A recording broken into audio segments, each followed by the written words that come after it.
thank you for your time. We're going to spend the next half an hour talking about casual game and how we can get our content from 3ds Max or 3D content into casual game engine. So like I said, it's very focused around casual games.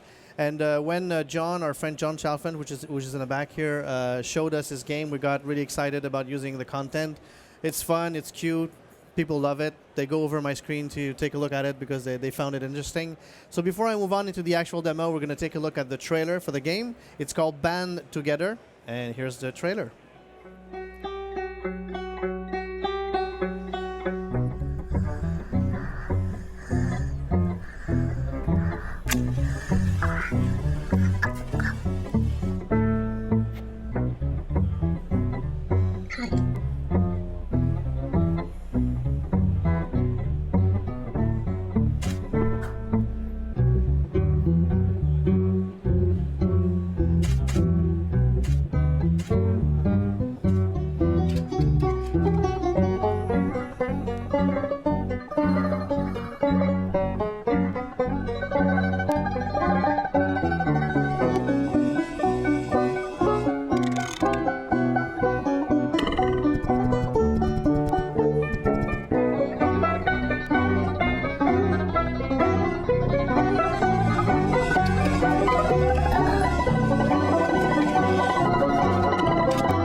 Good. So take notes of those URLs, and it's band together again. So I want to thank John Chalfant, like I mentioned a bit before, and also Dave Taylor. They provide us the content so that we can build a demo, and also the team there that worked on the game. All their names are listed there. So I want to thank everybody that let us use their content. So I'm just going to close this down here, and we're going to start from the beginning. So the reason why we really like this game, first, it's a cool game, but it also corresponds to our understanding of casual games. So immediate access to gameplay, no long-term commitment, and it works on the iPad. So this game has been developed for the iPad.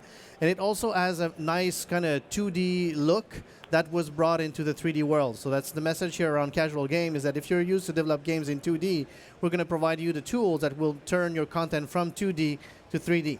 So here's a sketch for the main character, the Bandy, and it's just a regular sketch. And if you've got a vector version of this, of anything that you want to bring into 3D, you can bring an Adobe Illustrator file or any type of vector file that you want to bring in. So you can load this with this format. So when you bring it into 3ds Max, it's just going to be the lines on the ground here. And it's always good when you work for a game engine to work at the center of the universe. So we have tools to quickly align these models into our space. So if I just orbit around here, you'll see that I can rotate it 90 degrees very fast. I can say the pivot point of this object here, I want that to be centered, and then I want that to be at the minimum in Z, and I can bring this object to the center of the world. So now we went from lines that came from anywhere in space, and now it's perfectly centered, ready to go, ready to be exported to the 3D engine.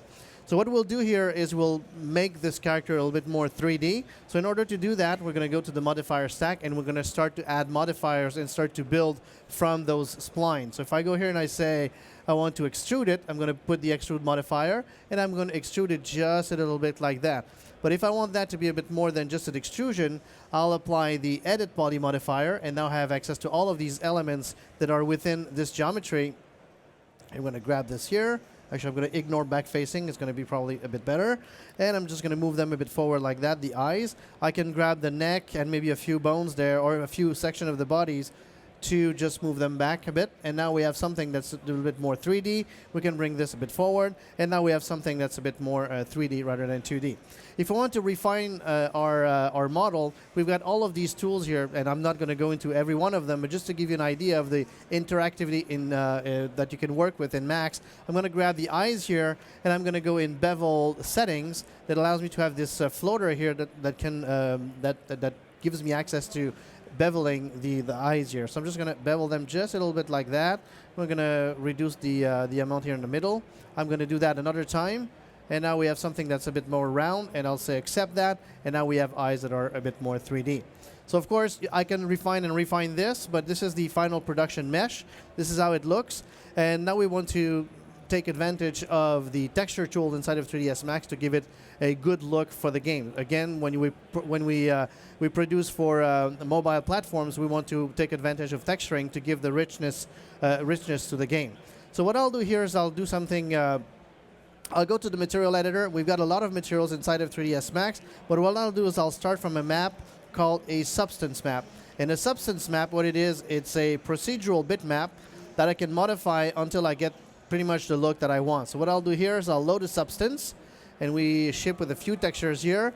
And this is a cardboard paper kind of looking. So we've got a substance here called crumpled paper. So I'll load it up, and it's going to give me that look here. I'm just going to maximize so we can see a bit better. So on the projector, maximize a bit more, something like that. Anyway, we'll live with that one now. I can change the random seed to get different looks of it. I can also change how much is crumpled or not. Do I have dirt or no dirt? I can add that to this. And I can also change the tint until I get something that's a bit more rich in terms of color there. So when I'm happy with that, I could apply it as a material. But what I want to do is I want to have full control of how it's going to apply to the character. So I'll right-click here and I'll say Render Map. And I'll give myself a canvas, so let's say 512 by 512. And I'll say render this, and it's going to render it here in the frame buffer. So now that it's visible on the screen, I'll use it as a canvas to start painting on the character. So I'll go here in in Tools, and Viewport Canvas. And the Viewport Canvas is a 3D paint system inside of 3ds Max. So I go here in Paint mode. I'm going to assign a standard material in the diffuse color to start with. I'll say 1024 by 1024. And I'll save it into my folder so I'm not losing it. So let's just go back here and save it here in my scenes folder. And I'll just overwrite that one here, that PNG file. Yes, I want to overwrite. And here we go. So now what we have is just a... did I choose the bitmap diffuse color here? That's good.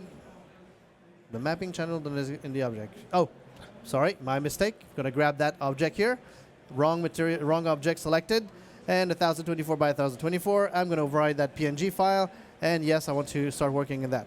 And okay, so now I can go and start painting. You see that it's a layer-based paint system, so I can start to paint and just do some graphics on it, just add some colors. But what I want to do is I want to clone from what's visible on the screen. Right now, I created a substance map, but anything that's visible. So if I go on the internet and I find a map that I want to use as a source, anything, as long as it's visible on the screen, I'll be able to clone from it. So I'll go here in Paint Behavior, and I'll say clone not from the current layer, but from the screen. And now I can go back into the clone tool and say, sorry about that. And I'll just grab an element here in the bitmap.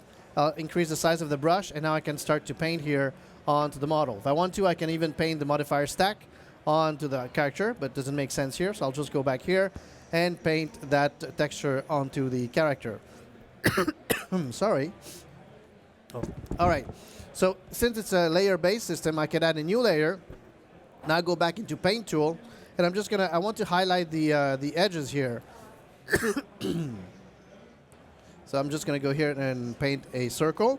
And since it's on a separate layer, if I want to change it, if I want to remove it, if I want to reduce the opacity, I can do that as well. Also, what I can do with this systems, I can add a new layer. I'm going to move it under here. And I'll do some scatter and some spacing. And I'll use a mask, and I'll just grab some kind of a mask preset here. Sorry about that. And I'll go here and I'll change the application mode, the transfer mode, sorry. And I'll just use color burn and grab just a color here, something like that. And I'll start to paint here onto the edges as well. Hopefully it's going to be seeing on the projector. And because it's a layer-based system, again, I can decide how strong I want this little dirt to be affecting the overall bitmap or the overall composite. I can also go into the filter, adjust the brightness, and also blur it. So if I want to blur that just a little bit, we can go here and say blur it, and we've got some nice details there. As soon as I'm going to get out of this, I don't know if you remember, but I've saved as a PNG file at the beginning. Thank you very much. Merci. That's going to be better. So because it's on a separate layer, and we have different layers, what I can do here is as soon as I get out of this mode, it recognizes that I'm currently working in a format that's not layer-based. So I'll say, well, I want to save as a PSD file and replace the texture in the material, Yes, I want to override that. It's going to save as a PSD. And now we have saved the full PSD with all of the layers. I can go back to this, or I can send it to Photoshop and do some more tweaking and more painting. And if you use Mudbox also in your pipeline, Mudbox supports a PSD file. So you can have all the, access to all of the layers. So of course, I'm not going to do the whole texturing in the demo, so I'll show you the final production mesh textured. So that's the bandy as it was designed and textured.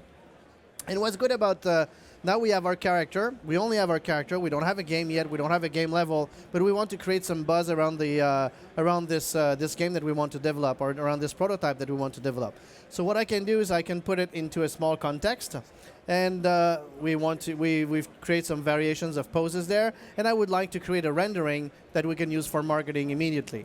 And inside of 3ds Max, and especially since the latest versions, we added a tool that we call iRay, but it's made for virtual photography. So if you don't know too much about rendering and you want to start rendering, you can use physically based material in Max, you can use physically based lights and physically based exposure control, and all of these will give you a realistic rendering right away without you making too much effort. So what I mean by that here is I'm going to go here. I've got a studio space. I want to define some materials and I want to render this. So I'll go into the lighting, and I'll just apply a free light, and I'm just going to put it here at where the match is here, and I'll just rise it up something like that. And that light, it has all of the properties of a real light. So you can go and tweak that and make it, exactly the look that you want. And you can also download IES file that stands for Illumination Engineering Standards, and light manufacturer will provide you the exact light information for specific lights. So if you want to have something specific, you can use that. But in our case, I'm going to go and use a template. So say it's a 40-watt bulb, and we're done. We don't have to do anything else. We now have a good light, and it's gonna be rendering realistically.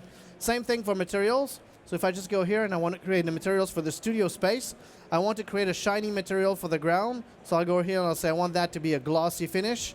I'll make it black, and I'll drop it on the ground here.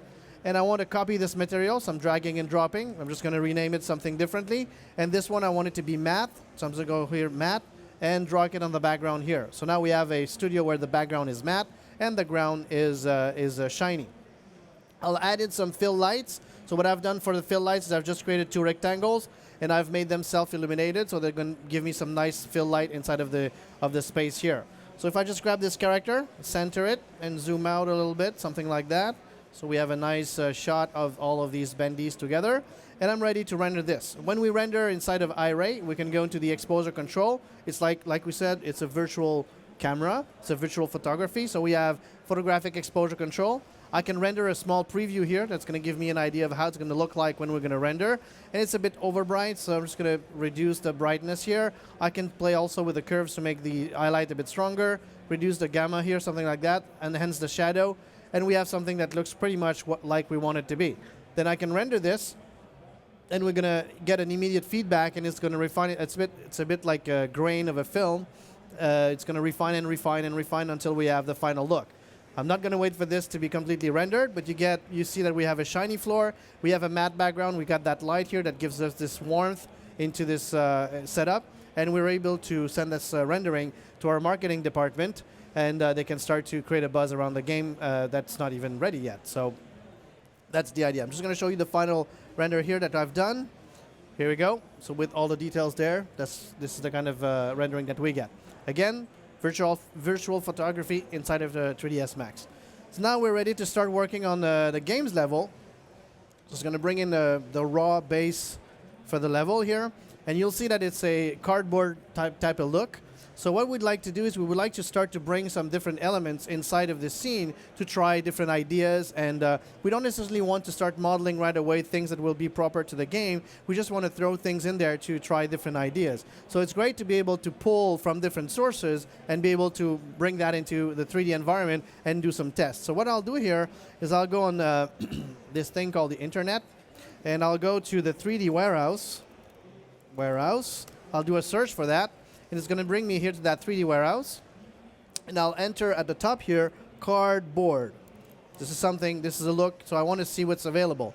You can punch in any type of models that you want to look for. Now we have this spaceship here, so I'll just download that spaceship. And I can have a 3D view if I want to. So if I want to orbit around, see how it looks like. And you've got tons of these models that you can browse through and bring into the 3D scene to, like, again, just to give some ideas of what you want to build for your game. So I'm going to download the model. It's a 1 megabyte file. So I'm just going to go here and say save that. That's fine. And I'm just going to close it down for now. And if I wanted, you saw in the trailer, there was some push pin. So I'm just going to say here, push pin. Oops, sorry, pin, enter. And we're going to get a few there. So I'm going to grab this one here. Again, I can go in 3D view, take a look at what it is, and I can download this model and just save it locally, and then we can have access to that a bit later. So you can download all of these things, and because we support the SketchUp format, you can import them inside of 3ds Max. So let's go back here, File, Import, and we've got this one here, which is the spaceship, and just load that in. And you see that we get everything, the texture, the model, everything is loaded inside of Max from SketchUp. And I'll do the same thing here, import, and grab the push pin, and load it here. And now we have our push pin inside of 3ds Max. So that's the idea, is that you can, before starting to work on your real assets, you can pull from different directions and different sources to load them inside of 3ds Max. Now what I'll do is I'll do the same thing for bitmaps. So if you want to combine multiple bitmaps together to create different things in your games, that's going to be the same thinking. We can bring in all of the bitmap format that you want to imagine, that you can imagine. So if I go here and I bring in, I've got this cardboard look, and I've got another one here that I want to mix together. So if I connect this to the diffuse, this is the look we get for the sign. If I connect this one here, we're going to get, connect it into here. We're going to get this map onto there. But we also have tools inside of Max that allows you to combine them together and reuse different assets and combine them together throughout the game. So what I'll do here is I'll just say use a composite map, and we'll create 2 layers. So I'll go here. I'm just going to bring that back into the window. We have now 2 layers, so 2 inputs. My first layer will be this cardboard, and we're going to move it aside so we can see. And I'm going to put this one here on top and put it on layer 2. And now it's on top of it. So you can reuse this asset, this bitmap here, on any other asset, and you can create multiple variations of signs and create all of this for your game. So I'm going to close this down. Another thing that's very important for game development is the use of texture, and especially the use of texture space, how a texture will be applied to a model. So for Max, we have this tool called UV Unwrap. So I'm going to go here and go at the UV unwrap level, and we're going to start to unwrap this this push pin with different unwrapping technique. So if I go in polygon selection, I'll just select everything to start with, and I'll go into the UV editor. In the UV editor, you see that all of the faces for this mesh are on top of each other. So if we want to be able to paint different properties to different faces of this model, we need to spread the faces a bit more. So what I'll do is I'll start with different techniques, and I'll show you the final result. So the checker here shows you how much distortion there is on this model. So we want to avoid texture distortion. So I'll start with the bottom here, and I'll turn off ignore back facing, so I can select the whole surrounding at the same time. And for this, I'll just use a regular cylinder mapping, and I'll scale it so that we don't have any stretching in any direction, so it's all looking square. So something like that will be good. Something like that. Here we go. So we're done with this. I'm going to do the same thing with the center section here. I'm going to apply a cylinder, and then I'm going to get out of there, and actually I'm going to go back here and scale it up, something like that. But you see that for this portion here, they're not perfectly straight, but here in the UI they're perfectly straight. So I'm just going to reshape the elements. So now we have a perfect distribution of the faces here, so that we have a nice distribution of those squares around the model. So what I'll do now is I'll grow up this selection. Oops, go at the top here, grow selection, and I'm going to deselect the portion in the middle, and now we're going to unwrap this. I can start with a basic unwrapping, something like a planar map, but you're going to get some distortion here on the side.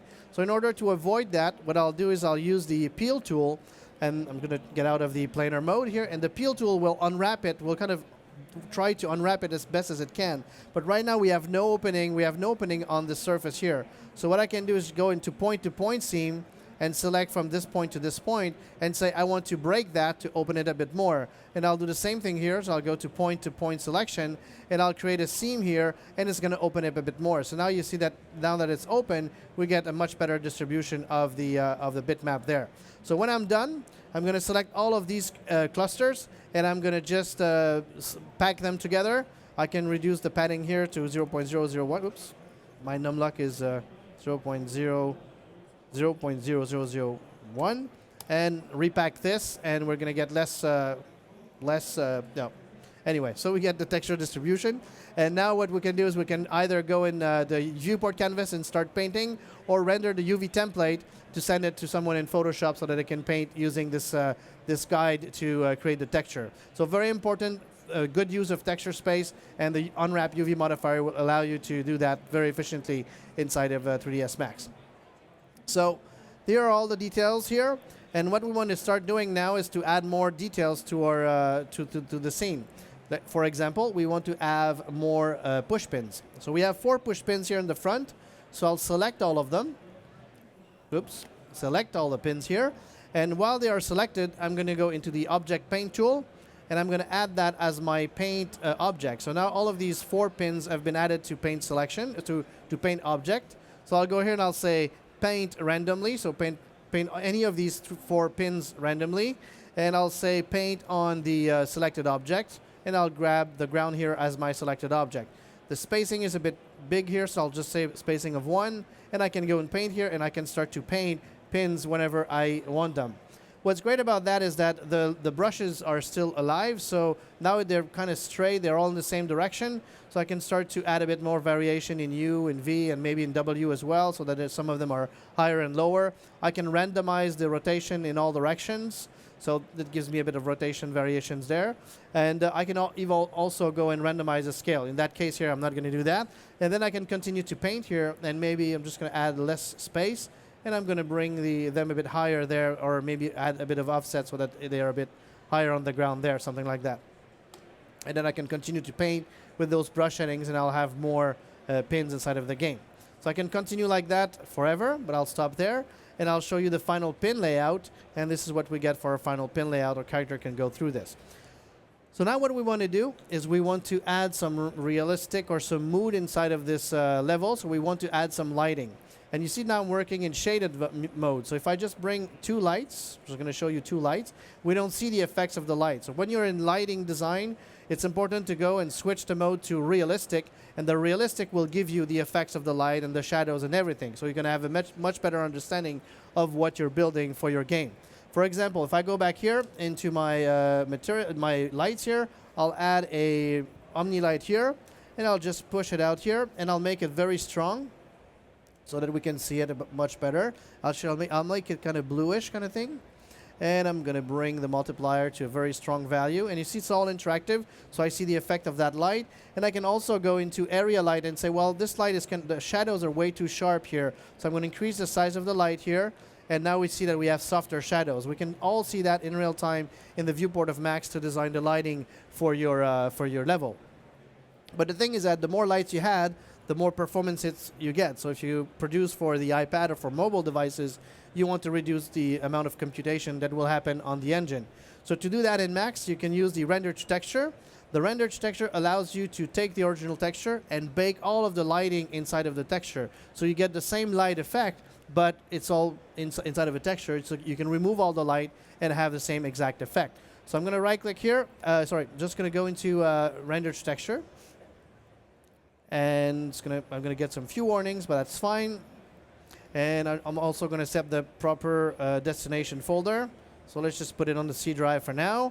And I'm going to create a complete map. And the complete map, I'm going to set it from here. So complete map. So the complete map means pretty much grab everything you can from this scene. I'll say 1024 by 1024. Put that into the diffuse color slot. And I'm going to create a new bake material so that I'm not losing the original one. And I'm going to click render. And it's going to render that map, exact same thing, but it's going to embed the lighting into it. So it's going to take a few seconds. And once it's done, it's applying it to the actual object. And if I now go back to shaded view, even if we don't see the effect of the lights anymore, this object has now a rendered texture, so we can see it in the viewport. So even if I go back here and I delete that light, say delete, you see that the effect of the light is still there. So now what I'm going to show you is the final render to texture version. And I'm going to bring in the bandy that we worked on at the beginning. And all of this now is ready to be exported to the game engine. The game was developed with Unity, so I just want to show you the workflow of taking something that was done inside of Max and export it to Unity. So I'm going to say Control A to select everything in the scene. I'm going to go here and say Export, Export Selected, and I'm just going to override this level here. I'm going to call that level 2.fbx. I don't have any animations, so I'm not going to save animation. I don't have any cameras, I don't have any light, but I want to embed the media, which means embed all the textures that were created inside of 3ds Max. Say OK. It's going to export everything. Then we're going to see that here we have level 2, and I'm going to bring in Unity here. And it's as simple as this. I'm going to drag this, put that into my project. You'll see the magic will happen. It will import all the textures, it will import the geometry, and it will be part of the project. So it's going to take a few seconds, load it up, and now I can take this level with all of the objects here and just load it into the game, and now we have that inside of Unity. So here we go. So that's the workflow, pretty simple, ready to go. So we're going to continue. I don't have much time left, so we're going to open up another file, and I want to talk about animation. So for animation inside of 3ds Max, you've got multiple solutions. You've got biped, you've got max bones, and you have CAT, Character Animation Toolkit. CAT is the simplest way to create a rig for a character. So we're going to go here, and I'm going to go in CAT for Character Animation Toolkit again, and I'm going to create a CAT parent, and I'm going to use a base human. As you can see, we've got multiple presets like panther, spider, we've got a clown, we've got a centipede. All of these presets can be used as well. So it's just a matter of dragging and dropping. So I'm going to create the biped here, or the humanoid. And once it's done, the proportions are not exactly the same as my character, but it's easy to just grab the ends here or the joints, and everything is stretchy, so I can just place the bones exactly where I need them to be onto the character. So it's very simple to match the skeleton to your character. And it's a full IKFK, so you can grab any bones and stretch that and make it exactly looking like you want it to look. So I want to stretch the spine, the head, and all of that. So this is how you can place your skeleton inside of your character. I'm going to delete this one here and show you the final one we did. So here you go. We got the bendy here, and I've got different control objects here that allows me to select the bones and move them. So different ways of animating with CAT. I'm going to create an absolute layer, and I'm going to go in animation mode. So an absolute layer allows me to pose the character manually. So if I want to pose the pelvis a bit lower, I can grab the platforms here for the legs and pose them like that. I can rotate, grab the control here and rotate it towards the front. Same thing for the head here. I can rotate it back. You know, it's just a matter of posing your character the way that you want it to be posed inside of your scene. So very simple, very easy to use. Another way of animating with CAT, which is very useful for a typical game animation, is a procedural walk cycle. So I can go here and say, add a CAT motion, go in play mode, and you see that we've got our character walking. But this is the default walk cycle, but you can adapt it, you can change it, you can change the attitude of your character. So right now it's walking a little bit too fast. So I'll say I want that to be a little bit slower, so maybe 30 frames on 30 frames for a cycle. I'll make the stride a bit shorter, so maybe 70, and you see that now the character will walk in a bit more realistic way. I can go here in the pelvis group and the legs group. The angle for the legs is not the one that I want, so I'm just going to scale it or change it to the one that I want. So let's say we want that to be more towards the front. I can go back to the pelvis here and say I want to have a bit of twist as he's walking, maybe a bit of roll. So let's scale that up, so now we have more of a sexy walk kind of thing. And you can adjust all of these things for your character very quickly, producing different walk cycle. And what I'm going to show you now is absolutely top secret. It's a sneak preview of something, a research project that we're working on called the Animation Store. You might see that happen very soon, and we thought it was such a cool feature that we just wanted to give you a glimpse of what you can do with this. So basically, it's called the Autodesk Animation Store. And it's made in partnership with Mixamo. And what you have here is I've got the animation store. I'm not going to log into the account now, but you can buy a character, or I can just grab the pelvis of this character, and now I'm able to search motion. So it's going to open up a browser, and this is going on the web, and it gives me access to an animation store. So you can search all types of animation, and new animations will be added more and more. But you got some of them that are free, some of them that you can purchase. But what's unique about this is that if I click on any of these animation, you see that we have the ability to preview the animation in the scene prior to buying the motion. So now I'm just gonna click on it. So it's gonna probably take a few seconds. And oh, actually, I need to be. I got a request timeout. So probably the. Okay, here we go. So we got an animation there. It's turning around. I'm just going to try another one walking here. So it's very easy to just go between any of those animation and try them. I'm not buying them. I'm just trying them. So let's try the walking here. And you'll see that the arms are kind of narrow. So I'm just going to go back here and say, I want the arm space to be a bit wider. It's walking a little bit too fast. I'm going to slow it down. So for every animation that you're trying, you can adjust different settings and see how it's going to work on your character. When you're happy, you can go here and say, I want to buy it.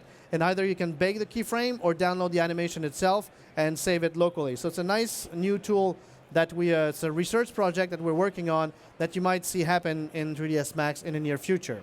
So just another thing about animating in CAT is I still have an available layer here. So I'm going to load up an animation that was done before. I can load and save animation for reuse. So I've got an animation here in my folder in Scene Assets and Animation. And it's a punch animation like so. So our character is punching. It's aggressive and it's angry. So we don't know exactly what it's punching, so I'm just going to show you a thumbstack machine, one of those death machines, and it's punching it. So you see that it's going through. But right now, the machine is not actually breaking or reacting. So what we'll do is we'll select all of the objects inside of this machine, and I'm going to bring in Mass Effects, which is our simulation tool inside of dynamic simulation tool inside of 3ds Max. I'm going to say all of these selected objects are dynamic, and I'm going to start them all of them in sleep mode. So right now we still don't have an animation. It's just the character being hangry and punching. But when we're ready to simulate, I'm just going to go here and say simulate this. And it's going to simulate it as a rigid body. And we're going to get the explosion, and all of these objects will fall on the ground. So I'm happy with this animation. I can go here and say bake all. And when you bake all, you'll see at the bottom it's going to create keyframes. And those keyframes are just going to finalize everything here, close this down. And as I get out of there, now we have a scrubbable animation, and all of these are keyframe. And because we have the character that's keyframed and has been animated with CAT, because all of these are keyframed, I can just go and export it to the game engine that I want. Now I'm going to export it to a Flash-based game engine called Flare 3D. So Flare 3D is a tool that allows you to develop 3D Flash games. So I'll go here in Flare 3D, say Flare 3D exporter. I'm not going to export anything that's hidden, so I'm just going to export what's visible. I'm going to say here in preview, and you'll see that I'm going to get an update here in Flare 3D. It's going to load my scene, and now I've got a 3D version of this, and it's fully integrated. I can scrub through the animation. My target is the Flash Player 11. I can change the frame rate here, so I'll say 30. I'll make the window a bit bigger, maybe 1280 by 1024. I'll make the clear color or the background color to be, black. And you see that when you're in this environment, you have access to all of the nodes inside of your scene, so you can go and change that, change the properties, trigger some animation, and do some coding. And all the coding happen in ActionScript. So when you're ready to publish this to Flash, I'm going to go here and say File, Publish, and just override this one here. Save. Yes, I'm fine.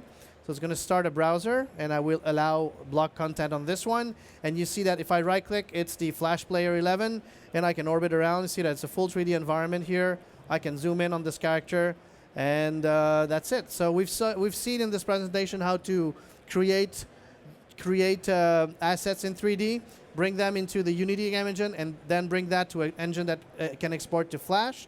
And the game is called Band Together. So again, I want to thank all the team for letting us use their assets. And we have a poster here. And if you want to play the game or try the game or see it in action, Sean has a version on the iPad there. And we can actually pop it up here on the screen just for a second. There you go. There's the game itself. So as we're saying, you'll notice the bandies are nice and awake. You move the light away from them, and they fall asleep there over in the side. You can go just gather a couple of them together and run them around. There's the thumbtack death machine down there. It's always good to have a thumbtack death machine around.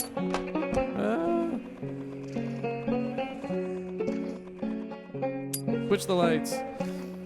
So very fun game to play around with. I got it as a sneak peek from John, so it's been one of my little evening things to do now is to play this thing. So Louis, why don't you pop up the video again, the teaser video for them, just so we can play it down as we leave. So we can pop back over to Louis' machine. So again, thanks a lot to John Chalfant and the team for letting us use the content. Check it out. It'll be out soon for the iPad 2 on the App Store. You'll want to give it a shot. It's very cool. Again, how often do you get to talk about thumbtack death machines in the world of gaming? So go for it, and we'll just play it down one more time.